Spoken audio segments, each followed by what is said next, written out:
Welcome, I'm Chloe Thomas, the creator of the eCommerce MasterPlan and the author of these three lovely, beautiful books that are designed to help e-commerce businesses succeed faster.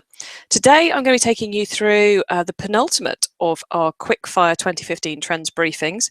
And yet again, we're focusing on helping you understand what should be on your to-do list for 2015, helping you make those key decisions about what's important for your business as we go into this bright and shiny new year.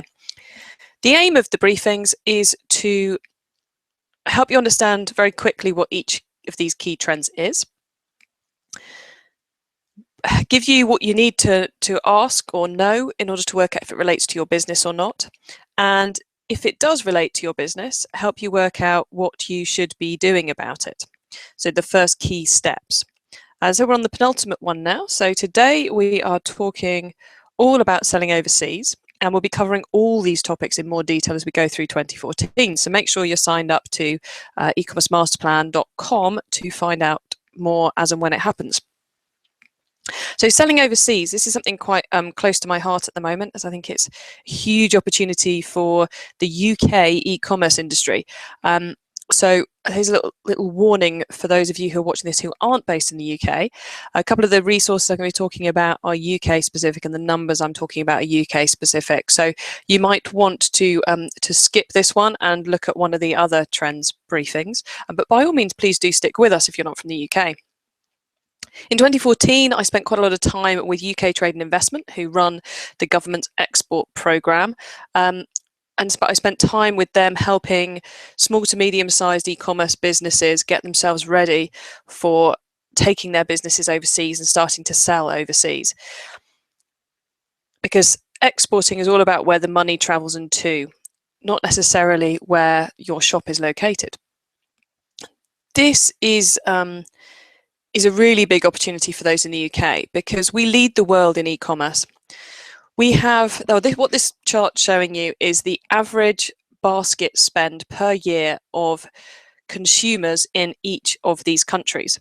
So you can see here that in the UK, our consumers spend the most online on average of anyone in the world. And that means we have some of the savviest consumers who are the hardest to sell to. It also means there's huge amounts of competition because there's an awful lot of e-commerce businesses in the UK and trading in the UK, which means there's quite a lot of, it can be hard to get the consumer to buy from you rather than someone else. So we have very savvy consumers, and we have one of the most developed industries in the world for e-commerce, which is great because it means there's a lot of expertise around, but it also can make it a bit competitive compared to other countries.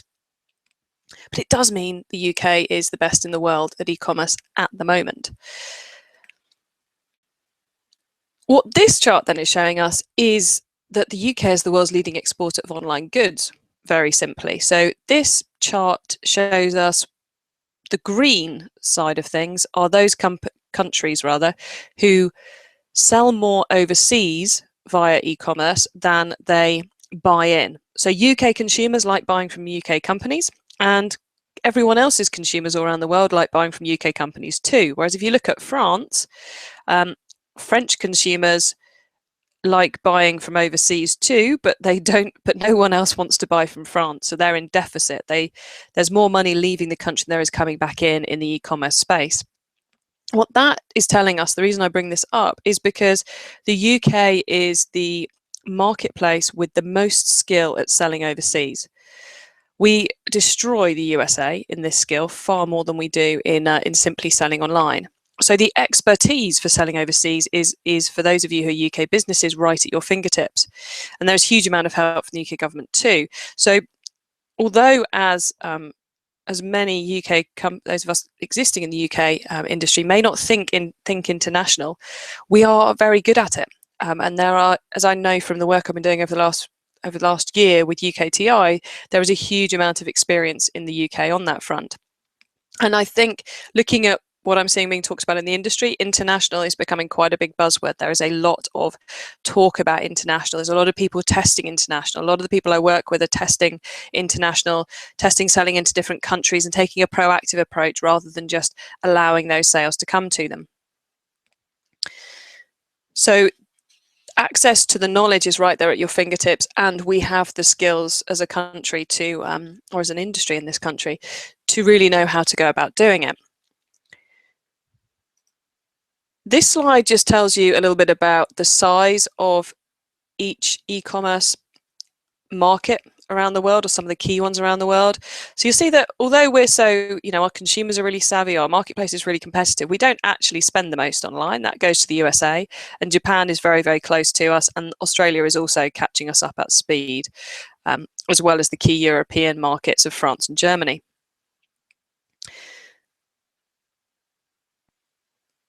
What I don't want to dwell on which country you should be going into, because that will differ by business, but that you need to be aware that although there's a huge opportunity out there, selling overseas is not easy. There's a lot you have to be aware of. There's a lot of boxes you need to tick in terms of tax, in terms of dispatch, in terms of pricing, and in terms of currency and payment methods, because different countries like different payment methods. If you're going into Germany, you are crazy if you're not using PayPal, for example. And they use different marketing methods and everything else as well. If you're considering going into international, you need to make sure your UK house is in order first, because if you've got problems with the UK business, the wrong product, the wrong branding, not the right marketing platforms, then you're merely going to duplicate those problems as you go abroad. That's first thing to think. Secondly, make sure you start simple. So start small. Test a small number of products in a different country. Don't try and recreate your whole brilliant, all singing, all dancing UK site to go into another country. Do something simpler. Which is where we come on to platform theory, which is, I think I've mentioned platform theory in I think every single one of these trends briefings. So you really must make sure you go and have a look at that video. But platform theory comes into its own when you're looking at testing new marketplaces in terms of different countries. I'm seeing a lot of people using Amazon and eBay to test a foreign country to see if there's an appetite for their goods in that foreign country. It's a very, very simple way of going about it. One, you don't need to worry about the website, and two, you also don't need to worry about the marketing, which is the big thing I see a lot of people forget when they're going into exporting.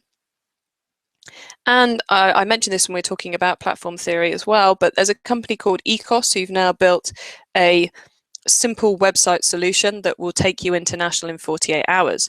So if you're on Shopify, Magento, and several others, I should add, not just those two, and you want to feed your products into another country, you can create a totally brand new website specific to that country, translated, etc., all ready to go within a 48-hour time period.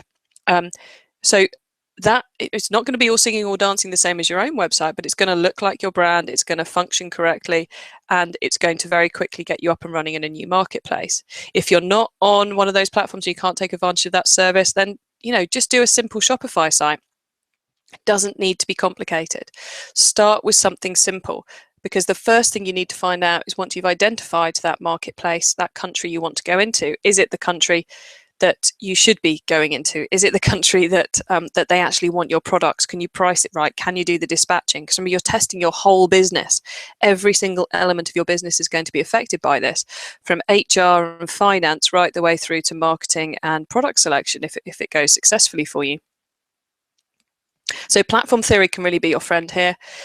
And actually, the most difficult bit to get right is the marketing. To get people to your website, because generally people underestimate how much brand awareness and how much effort they put in at the beginning of building their home country business, so the UK business.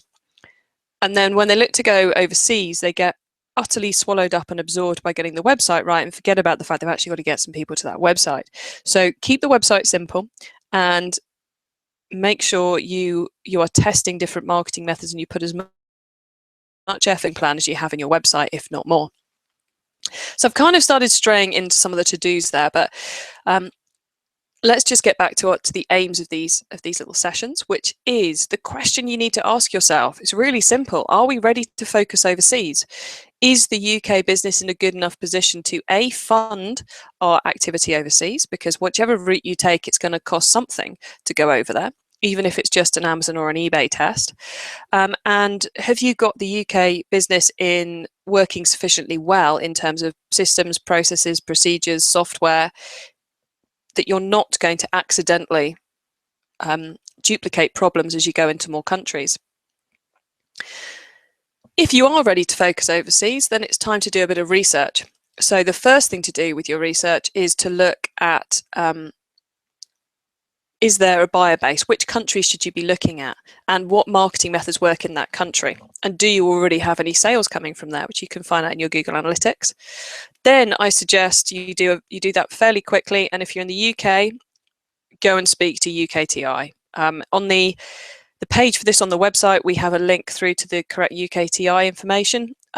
They are incredibly helpful. They really do know what they're talking about, and they can very quickly help you fast track this process. And there's funding available as well to help you go in that direction. So there we go. That's our very quick trend briefing on selling overseas.